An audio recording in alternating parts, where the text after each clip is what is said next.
တော့ခြေတော့ဘက်မရှိတဲ့ကလေးလေးပေါ့နော်ဒါခြေတော့မရှိတဲ့ကလေးလေးချီးပါနေတာပေါ့ညစ်နေတာဩတရုံးကြပါပြီ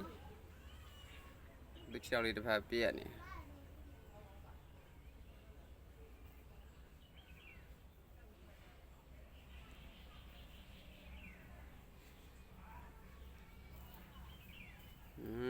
ပြန်အောင်ရှိမဟုတ်ပဲနဲ့အေး